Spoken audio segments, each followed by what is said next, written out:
this point we have to understand that we can also take advantage of the rebound to improve our speed with the wrist motion. And this is very important, because if we think of raising the stick every time, it's gonna give us hard times, it's gonna slow us down, because of course it's more difficult to keep lifting and then pushing down the stick rather than just following the stick back, because the rebound pushes the stick up and then pushing the stick back down.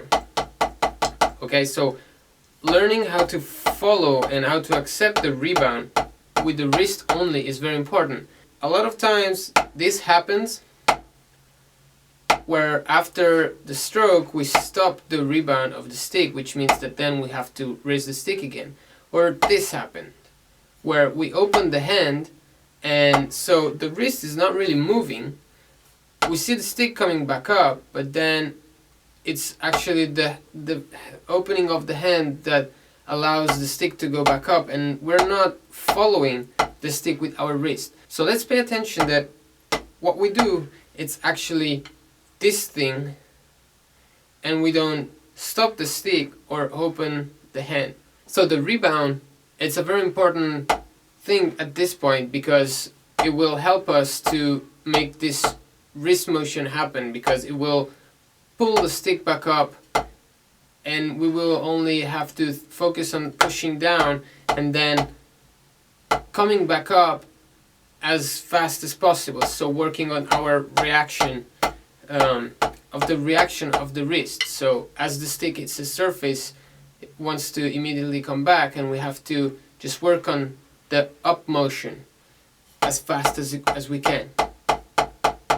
The faster we are in doing this, the faster we will play, because the earlier we will be ready for another stroke. So the more strokes we play in a certain amount of time, the faster we're playing, basically. So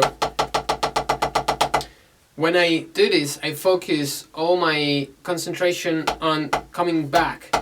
Another factor that really made a difference was the dynamic at which I play when I use the wrist motion. So of course the slower we go, the more space we have to do this motion, but then the faster we start to play. Time and space being connected, we want to have less space between the tip of the stick and the pad to have less time between each stroke, so more speed. Okay, so if let's say we can play at this high at 150 BPMs, we won't be able to do the same at 250, of course, unless we're not machines, but unfortunately we're not. So we have to deal with the dynamic. So the faster we will go, the lower our dynamic will have to be.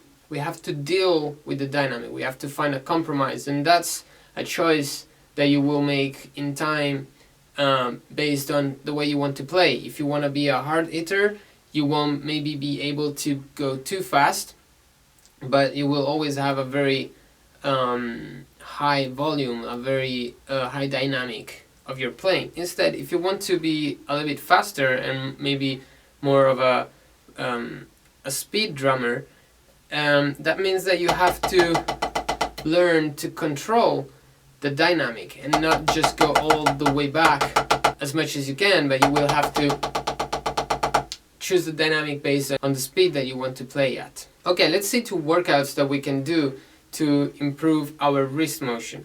The first one, we will work more on the first 4 strokes of the hand, which will allow us to learn how to play the first stroke with our arm motion, because the arm motion, it's always better to start with an arm motion injection rather than with the wrist straight away. The arm motion is a little bit easier, and we just have to leave our arm fall, and once the stick hits the surface, we have to learn to follow the rebound, so the first stroke, with the wrist motion and not just let the stick bounce back on its own. but actually follow it with our body. So this is the first workout, and we're going to play 4 strokes per hand in this way.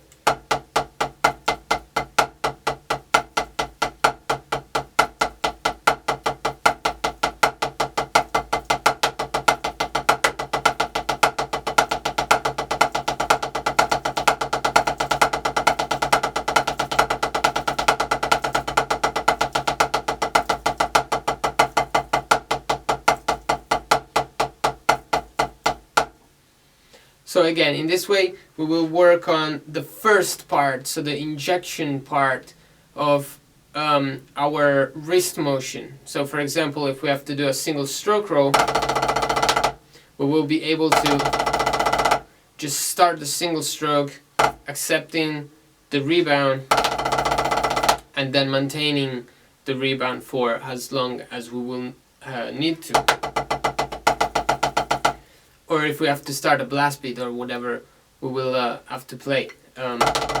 It's just to educate our brain to have this type of approach every time it faces this situation. So we start a blast beat, a single stroke roll, or whatever involves a wrist motion, and it is educated to just accept the rebound following the stick back, instead of you having to think about doing that while you're playing, which is going to be impossible when you'll be in a situation where you have so many things to think about, like playing in a band, playing a live show, having the click tracks, all the situation, being in the studio, all the situation that's surrounding you will make it harder for you to think on, only concentrate on your wrist for that fraction of movement every time you have to use the wrist motion. So in this way, it will just become natural. It will just become a muscular memory that every time that this happens, the wrist will follow the stick back up.